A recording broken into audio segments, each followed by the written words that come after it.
کہ اگر اسٹیبلشمنٹ نے کسی سیاستدان کے خلاف کارروائی کا فیصلہ کر لیا ہے تو اس میں پھر ملک ریاض یا نوید چودھری کی یا ہمایوں سلیم صاحب کی یا کسی تیسرے کی گواہی کی ضرورت نہیں ہے. ان کو وہاں گواہ بھی مل جائیں گے, وہاں شہادتیں بھی مل جائیں گی, سارا کچھ ہو جائے گا. بابا وہ گوگی کہہ رہی ہے کہ پیرنی صاحبہ کو اتنے کیرٹ کے ہیرے چاہیے زیادہ, خاتون بلکہ شان شان نہیں ہے. اور گوگی نے جس طرح سے یہاں لوٹ مار کی, پھر جس طرح سے وہ آپ نے توشہ خانے کا معاملہ, اس کی بھی آڈیوز آ چکی ہیں, سب کے علم میں ہے. 190 ملین والا معاملہ سامنے آ رہا تھا تو وہ ان کی کابینہ کے وزراء ہی کہہ رہے تھے کہ عمران خان صاحب آپ کیا کر رہے ہیں, آپ نے مرنا ہے. فواد چوہدری نے کہا, فیصل واڈے نے کہا, شوکت محمود نے کہا, بہت سارے وزراء نے کہا کہ یہ کام نہ کریں, یہ آپ کیا کروا رہے ہیں ہمارے ہاتھ, جی کیس بنے گا. تو انہوں نے کہا کہ دیکھیں ملک ریاض کے خلاف کسی بندے نے کوئی بات نہیں کرنی, بلکہ ان کے بارے میں بھی کسی نے کوئی بات نہیں کرنی. آپ یہ نہ سمجھیں کہ وہ چند جذباتی لوگ نکلے انہوں نے حملہ کر دیا. پہلی بات تو یہ ہے کہ ٹارگٹ جو تھے وہ طے کر لیے گئے تھے, سیٹ تھے. فیض امید صاحب اس کے ماسٹر مائنڈ تھے اس کے ساتھ. اب بے شک فوج بھی نہ مانے, یہ کیس بھی ان پر نہ ڈالے, ادارے کے اپنے مسائل ہوتے ہیں. اس میں ظاہر ہے اندر تک معاونت تھی, جی ایچ پر حملہ ایسے تو نہیں ہو گیا, انہوں کو معاونت ہوتی ہر جگہ سے. پھر آپ نے دیکھا کہ اس میں ججز بھی شامل تھے, عارف علوی بھی اس میں شامل تھے, پریزیڈنٹ تھے جو اس وقت. ججوں کا پلان یہ تھا کہ ہم چیف کو ہٹا کے, موجودہ چیف کو تو نئے جج کو کہہ دیں گے جی یہ نہیں ہے میرٹ پر, کسی اور کا اناؤنس کر دیں گے, پریزیڈنٹ کو نوٹیفیکیشن جاری کر دے گا. ایک کوہرام مچ جانا تھا بہت خوفناک. بسم اللہ الرحمن الرحیم. السلام علیکم ناظرین, آج ہم بات کریں گے ملک ریاض بحریہ ٹاؤن کے جو آنر ہیں, ان کے اوپر ایک بڑا رول رہا ہے ان کا سیاست کے اندر بھی, ملک کے مختلف حالات میں بھی, اور خاص طور پہ 2018 کے بعد ان کا بڑا چرچا سننے میں آیا. اب جو ہے کچھ مشکلات میں بھی نظر آتے ہیں اور بڑے سنگین الزامات لگ رہے ہیں صحافت کے اوپر بھی. اسی حوالے سے بات کرنے کے لیے ہمارے ساتھ موجود ہیں سینئر تجزیہ نگار اور سینئر صحافی نوید چودھری صاحب. بہت شکریہ چودھری صاحب, آپ نے ٹائم دیا. چودھری صاحب, بڑا یارانہ دیکھنے میں آتا تھا جو ہے ملک ریاض صاحب کا مختلف نامور صحافیوں کے ساتھ. اب جو ہے وہ ذرا رستے بھی جدا ہو رہے ہیں اور ایک دوسرے کے اوپر الزامات کی بوچھاڑ بھی ہو رہی ہے, کورٹ میں بھی جانے کی باتیں ہو رہی ہیں. بہت شکریہ. ملک ریاض صاحب کی جو پرسنالٹی ہے اس کو ہم دو حوالوں سے دیکھیں گے. ایک ہے کہ وہ پاکستان کے امیر ترین شخصیت ہیں اور ان کے جو پیسے کا کوئی حساب نہیں ہے, اور دوسرا پہلو یہ ہے کہ کاروبار کے ساتھ ساتھ انہوں نے جو ملکی نظام ہے, اسٹیبلشمنٹ, جوڈیشری اور سول حکومت, میڈیا, ان کے اندر جو اپنی جڑیں بنائیں وہ اپنی جگہ ایک بہت بڑا معاملہ ہے. اب ہوتا یوں ہے کہ جب آپ کاروبار کر رہے ہوتے ہیں اس میں بھی بے شمار مشکلات آتی ہیں. بڑے کاروباری کو بڑی مشکلات درپیش ہوتی ہیں, بہت سارے لوگ اس سے پیسے مانگتے ہیں, رشوت مانگتے ہیں. جیسے کہ ملک صاحب نے خود ایک دفعہ کہا کہ میں فائلوں کو پہیے لگا دیتا ہوں, یعنی کہ میں رشوت دیتا ہوں بہت زیادہ. اور بہت سارے جو دوسرے عہدیدار ہوتے ہیں جو ان کے کاروبار سے متعلق ہوتے ہیں ان کو بھی رشوت دینی پڑتی ہے, اور بڑی بھاری رشوت دینی پڑتی ہے. دوسرا معاملہ یہ ہے کہ جب آپ میڈیا کو مینوپولیٹ کریں, جب آپ جوڈیشری کو مینوپولیٹ کریں, جب آپ اسٹیبلشمنٹ کے اندر کوشش کریں مینوپولیشن کی, سول حکومت کے اندر کوشش کریں مینوپولیشن کی, تو اس کی پھر ایک علیحدہ قیمت دینی پڑتی ہے. اور وہ قیمت بعض اوقات اسی انداز میں چکانا پڑتی ہے جو اب ملک ریاض چکا رہے ہیں. تو یہ کوئی حیرت انگیز بات نہیں ہے. انہوں نے اپنی جو سرگرمیاں تھیں وہ غیر معمولی طور پر بڑھا لی تھیں. کاروبار کیا جو ان کا ڈھانچہ تھا وہ اتنا مضبوط تھا, انہوں نے سمجھا کہ میں جس طرح بھی مخالفت کروں کسی کی یا کسی کی حمایت کروں, جیسے بھی, میں انٹچیبل ہوں. یہ ان کی خام خیالی تھی. کیونکہ ہوتا یہ ہے کہ جب آپ طاقتور ترین اداروں کے ساتھ ٹکراتے ہیں تو بعض اوقات اوور لیپنگ ہو جاتی ہے, ایک آدھ پاؤں ادھر ادھر پڑ جاتا ہے, اس کے نتیجے میں پھر اس کا خمیازہ بھگتنا پڑتا ہے. تو ملک صاحب اسی صورتحال کا شکار ہوئے ہیں اس وقت. چودھری صاحب, آپ نے بھی بیانات سنے ہوں گے, پروگرام بھی جو معروف صحافی حامد میر صاحب ہیں ان کا سنا ہوگا کہ جناب یہ بیٹھ گئے ہیں, عدالت میں بھی جائیں گے, لیکن عدالت تک نہیں گئے. اب جو ہے وہ اطلاعات آ رہی ہیں کہ ایک طاقتور شخصیت جو ہیں ان کے مطابق کہ بیٹھ کے دونوں کے درمیان کوئی معاملات بہتر کیے گئے ہیں. دیکھیں معاملات اگر بہتر کیے گئے ہوتے تو کوئی اس کی نشانی نظر آتی. دیکھیں جو عمل ہے نیلامیوں کا وہ شروع ہو چکا ہے, اور بحریہ ٹاؤن کے مکین بہت پریشان ہیں کہ وہاں صفائی ستھرائی کو جو نظام ہے, مینٹیننس کو جو نظام ہے, اور آگے کیا فیوچر ہوگا, تو ان کو ایک پریشانی ہے. ابھی تک تو کوئی ایسا سائن نظر نہیں آ رہا کہ ان کے معاملات طے پا گئے ہیں. کیونکہ اب لگ ایسے رہا ہے کہ جیسے اسٹیبلشمنٹ نے فیصلہ کر لیا ہے کہ ملک صاحب نے ماضی میں جو اپنے بے تحاشا سرمایے اور بے تحاشا اثر و رسوخ کی بنیاد پر بعض غیر قانونی اقدامات کیے جو انہوں نے کیے ہیں، اس میں کوئی شک نہیں ہے. بحریہ ٹاؤن کی فالوں پر بھی سٹا ہوتا رہا ہے، اس میں کوئی دو رائے نہیں ہے.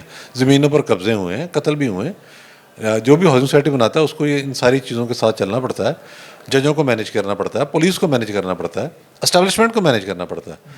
تو اب جو صورتحال تازہ درپیش ہے اس میں چونکہ وہ پی ٹی آئی کی پالیٹکس کے اندر اس طریقے کے ساتھ شامل ہو گئے جہاں انہوں نے بہت زیادہ غیر ذمہ دارانہ بیان دے دیے. پہلے نہیں وہ دیتے تھے، وہ تو کسی ایس پی سے نہیں بگاڑتے تھے.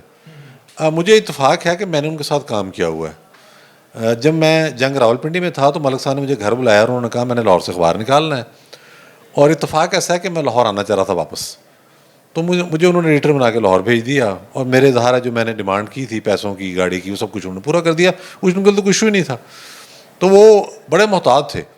کسی ایس پی کے متعلق بھی خبر لگ جائے تو وہ کہتے تھے کہ یار یہ دیکھ لینا، یہ کر لینا، وہ کر لینا. کجا یہ کہ وہ کہہ رہے ہیں کہ اوور مائی ڈیڈ باڈی، اور مجھے کہا جا رہا ہے کہ میں کوئی بیان دوں. بھئی بات یہ ہے کہ اگر اسٹیبلشمنٹ نے کسی سیاستدان کے خلاف کارروائی کا فیصلہ کر لیا ہے تو اس میں پھر ملک ریاض یا نوید چودھری کی یا ہمایوں سلیم صاحب کی یا کسی تیسرے کی گواہی کی ضرورت نہیں ہے. ان کو وہاں گواہ بھی مل جائیں گے، وہاں شہادتیں بھی مل جائیں گی، سارا کچھ ہو جائے گا، جو پروفس ہیں وہ سب مل لیں گے. اچھا، آپ نے بات کی کہ انہوں نے یہ کہا کہ عمران خان صاحب کے خلاف بیان دیا جائے. چلو صاحب، آپ کو یاد ہوگا کہ ایک آڈیو ان کی بیٹی کی لیک ہوتی ہے جس میں 5 کیرٹ کے کوئی ایک انگوٹھی اور ڈائمنڈ، یہ آپ نے بھی سنی ہوگی، بڑی وائرل ہوئی تھی.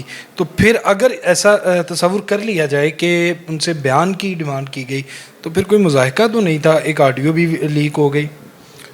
اس میں ان کی بیٹی بتا رہی ہے اور اس کے والے سے کہ بابا وہ گوگی کہہ رہی ہے کہ پیرنی صاحبہ کو اتنے کیرٹ کے ہیرے چاہیے زیادہ. خاتون نے بلکہ شان نہیں ہے. اور گوگی نے جس طرح سے یہاں لوٹ مار کی، پھر جس طرح سے وہ آپ نے توشہ خانے کا معاملہ، اس کی بھی آڈیوز آ چکی ہیں، سب کے علم میں ہے.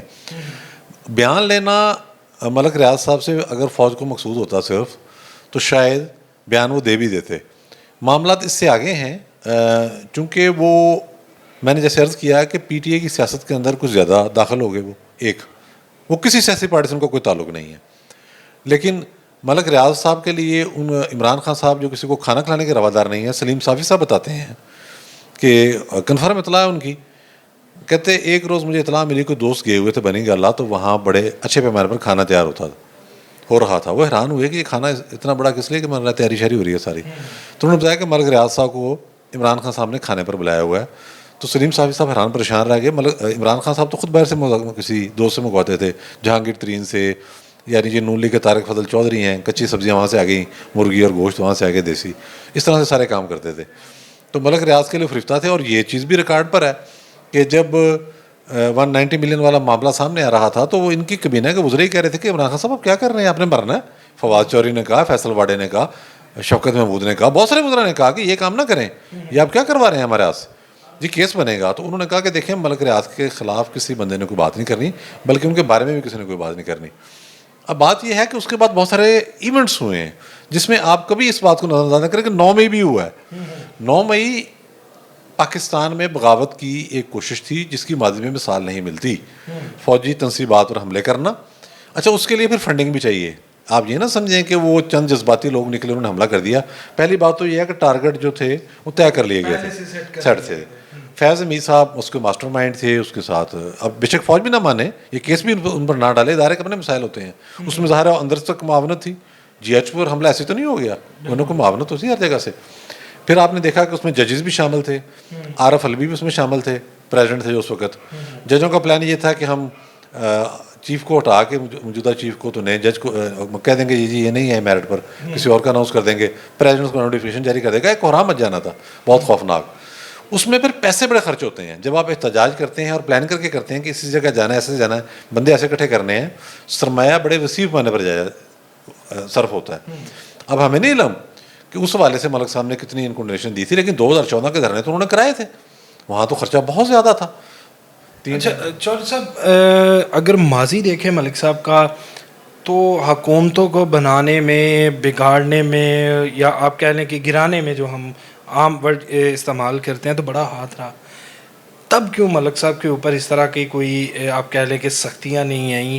کیا 9 مئی میں کچھ کھل کر معاونت کر دی تھی یا پھر صرف خان صاحب کے ساتھ جو بات انہوں نے کی اس حوالے سے زیادہ سختی کی جا رہی ہے؟ ملک صاحب کے جو زمینوں کے معاملات تھے وہ متنازع رہے. اس سے بچنے کے لیے انہوں نے یہ کیا کہ سپریم کورٹ آف پاکستان کے ریٹائرڈ ججز اور ریٹائرڈ جرنیل جو ہیں انہوں نے ملازم رکھنے شروع کر دیے. یہ اس بات کی علامت تھی کہ ان 2 دانوں سے وہ بچنا چاہ رہے ہیں. سیاستدانوں کو وہ oblige کرتے تھے, سب کے ساتھ ان کے برابر کے تعلقات رہے. حکومتیں گرانے اور بنانے میں ملک ریاض صاحب کا رول صرف اتنا ہوتا تھا کہ جب ان کو اسٹیبلشمنٹ کہہ دیتی تھی کہ اب ہم نے یہ سیٹ اپ لانا ہے پیسے دے دیں, اگر ہم نے یہ سیٹ اپ گرانا ہے اب آپ پیسے دے دیں. جیسے میں نے آپ سے عرض کیا کہ 2014 کے دھرنے جب کرائے گئے تو ظاہر ہے جنرل ظہیر الاسلام کے کہنے پر پیسے دیے نا ملک ریاض نے, مفت میں تو وہ کسی کو 1 روپیہ نہ دیں.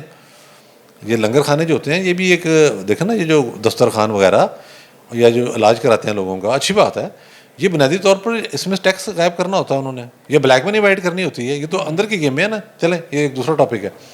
تو ظاہر ہے جنرل ظہیر الاسلام جو DG آئی صحیح تھے, انہوں نے کہا کہ آپ پیسے دیں, انہوں نے پیسے دے دیے. تو بعد میں سلسلہ جاری رہا. جو PTI والی معاملہ تھا اس میں اسٹیبلش جنرل باجوہ کی حماقتیں اور جنرل فیض میر کی سازشیں, وہ مینوپولیشن بڑی عجیب سی ہو گئی. اور ملک صاحب کے معاملات پہلے ایسے تھے کہ فوج کے اندر یہ بات کئی مرتبہ ہوئی ہے کہ یہ آدمی ضرورت سے زیادہ دخیل ہو گیا ہے ریاستی امور میں. تو اس کی جو حدود ہیں اس کو تعین ہونا چاہیے. یہ ہو نہیں سکتا کہ ایک فرد جو ہے وہ ریاست سے بڑا ہو جائے. تو یہ چیز پہلے سے بھی ڈسکس ہو رہی تھی. پھر وہ مرحلہ آ گیا کہ جنرل عاصم منیر جب آئے آرمی چیف بنے تو بہت زیادہ یہ چیز ڈسکس ہوئی کہ انٹرنل معاملات کے اندر ان کی مداخلت کسی نہ کسی انداز میں ہے. وہ ایک اگر کاروبار تک محدود رہتے تو بہت زیادہ ان کی بچت رہتی, لیکن وہ میڈیا میں بھی گھس گئے, ہینڈ پک ججز بھی تھے ان کے. اس کے بعد آپ نے دیکھا کہ وہ ہینڈ پک ججز ہی تھے نا جنہوں نے کہا جی اتنے پیسے دیں اور آپ کا کا پورا بیرا ٹرن الاؤڈ کر دیا ہم نے سندھ کا, وہ جو ڈیم فنڈ میں جمع کروائے گئے تھے. اچھا چھوٹا سا میڈیا کی آپ نے بات کی, آپ کو یاد ہوگا کہ ماضی میں ایک پوری لسٹ نکلی باقاعدہ اکاؤنٹس کے ساتھ, اور بڑے بڑے نامور صحافی جن کو لوگ جن کی ایک بات کو اہمیت دیتے ہیں اور اس کو مصدقہ تسلیم کرتے ہیں, ان کے بارے میں بڑی لسٹ شائع کی گئی تھی کہ یہ پیسے اس طرح گئے, یہ ٹورز لیے. آج وہی صحافی ان کے خلاف کھڑے ہو گئے. دیکھیں وہ جو لسٹ ہے اس کا کون فیصلہ کرے گا کہ وہ درست ہے؟ وہ بار بار آتی ہے اور بہت دیر سے آ رہی ہے. اس کے جعلی ہونے کا سب سے بڑا ثبوت یہ ہے کہ اس میں جتنے پیسے مینشن کیے گئے ہیں, جو لوگ میڈیا میں ہیں اور پیسے لیتے ہیں, جن کو میں جانتا ہوں, کچھ نام تو ظاہر ہے کسی کا نہیں لینا چاہیے جب تک شواہد نہ ہو, باقاعدہ ثبوت نہ ہو, ان کے تو داڑھ بھی گلی نہیں ہوتی اس سے. یہاں بہت سارے جو اینکر ہیں وہ ارب پتی بن چکے ہیں. یہ کروڑ والی تو گیم ہی نہیں ہے. لوگوں نے جہاز لے لیے ان سے پیسے لے کر, لوگوں نے رولس رائز لے لی ان سے پیسے لے کر, لینڈ کروزریں لے لی ہوئی ہیں. یہ تو کوئی اماؤنٹ ہی نہیں ہے, کچھ بھی نہیں. لوگوں نے فارم ہاؤس بنائے ہوئے ہیں. ایک ویڈیو بھی وائرل ہوئی تھی وہ جس میں باقاعدہ طور پہ 2 بڑے نامور اینکرز جو تھے وہ بیٹھے تھے, ملک صاحب بیٹھے تھے, یہ بہت پرانی میں بات کر رہا ہوں, تو اس میں بھی تو یہ شواہد سامنے آ ہی گئے تھے. نہیں, شواہد سامنے نہیں آئے. وہ ایک بات ہوئی نا, تو انہوں نے ملک صاحب نے تو اس سے انکار ہی کیا.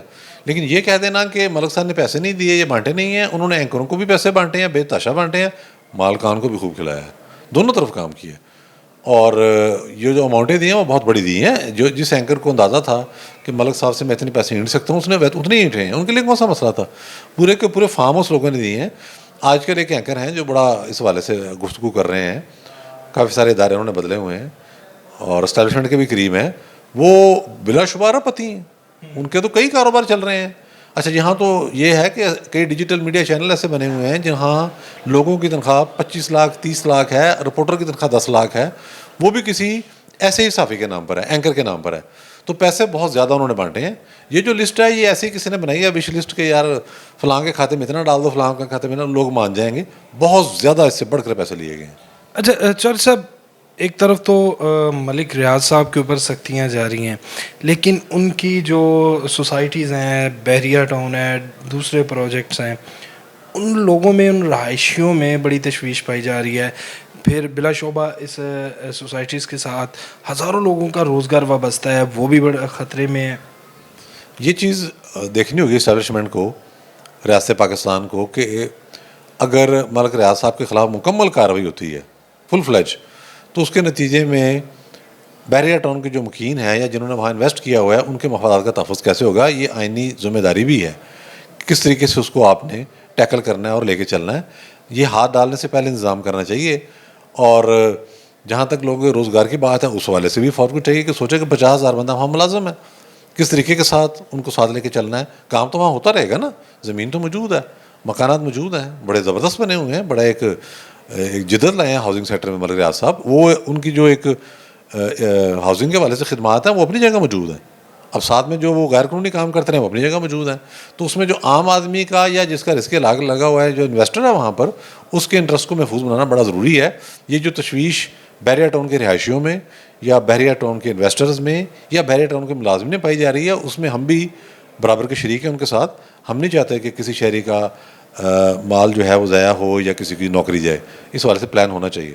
اچھا جج صاحب، جب اگر ہم دیکھیں کہ ماضی میں جو لوگ آئے پریس کانفرنس کی یا کچھ بیانات دیے، صاف ہو گئے، کوئی سزا نہیں ہے، بس بالکل منظر عام سے ہٹ گئے، خاموشی اختیار کر لگی، کیا اب ملک صاحب کی جانب، کیونکہ آپ کام کر چکے ہیں ان کے ساتھ، تو دیکھ رہے ہیں کہ ان کی جانب سے کوئی اس طرح کی بات آئے گی کہ بس موقف انہوں نے جو چاہتے تھے وہ کر لیا، کوئی معافی؟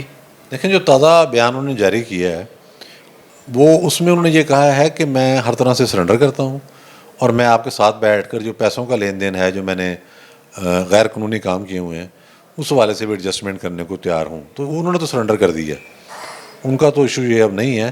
دیکھنا اب یہ ہے کہ ریاست پاکستان نے ایک جرم کو جرم سمجھ کے اس کی سزا دینی ہے یا وہی جو ایک ہمارے ہاں پری بارگیننگ کی ٹرم چلتی آ رہی ہے اس طرف جانا ہے۔ ریاست کا موڈ اس حوالے سے کیا ہے؟ ابھی تک تو یہ لگ رہا ہے کہ ریاست قانون پر عمل درآمد کرائے گی۔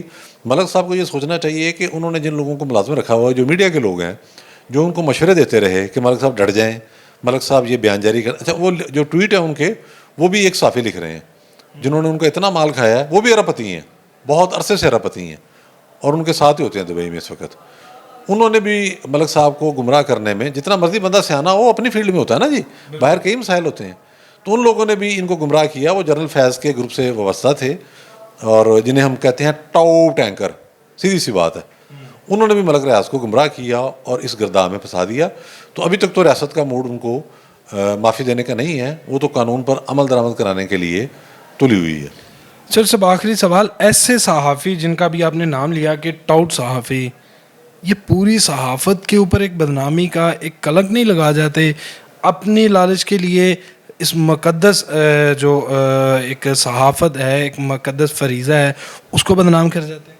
بالکل آپ نے درست کہا ہے کہ ان لوگوں کی وجہ سے جو پروفیشنل صحافی ہیں وہ بھی مصیبت میں آ گئے ہیں، ان کی تنخواہیں باہر سے آتی ہیں، ان کی نوکریاں باہر سے لوگ ارینج کراتے ہیں۔ سب سے خطرناک بات جو ملک میں انتشار پیدا کر رہی ہے، ملک میں جھوٹ کو پروان دے رہی ہے، چڑھا رہی ہے اور ملک کے اندر بے چینی میں اضافہ کر رہی ہے، وہ ہے فیک نیوز۔ یہ لوگ فیک نیوز کریٹ کرتے ہیں اور جو چیز ان کو پیچھے سے ملتی ہے وہ کہتے ہیں یار وہ فلاں بندے کے خلاف کام کر دو، یہ جھوٹی خبر بنا کے چلا دیں گے، یا جو پرچی پیچھے سے آتی ہے اس کو لے کے چلا دیں گے۔ اس کے نتیجے کے اندر پورے ملک کے اندر ایک بے چینی، انریسٹ، اور وہ پھر الٹیمیٹ فساد فی الارض کا سبب بنتی ہے۔ تو یہ جو ٹاؤٹ اینکر ہیں، وہ سیاسی جماعتوں کے ٹاؤٹ ہوں، وہ اسٹیبلشمنٹ کے ٹاؤٹ ہوں، وہ ٹائکونز یا کارٹلز یا لینڈ مافیا جو بھی ہے، ان کے ٹاؤٹس ہوں، یہ صحافت کے لیے زہر قاتل ہیں۔ بہت شکریہ چور صاحب، آپ نے کافی باتیں جو ہیں وہ کلیئر بھی کیں جو ہمارے دماغ میں اور ہمارے ناظرین کے لیے بڑی نیو تھیں۔ اس کے ساتھ ہی مجھے دیجیے اجازت، اللہ نے کے بعد۔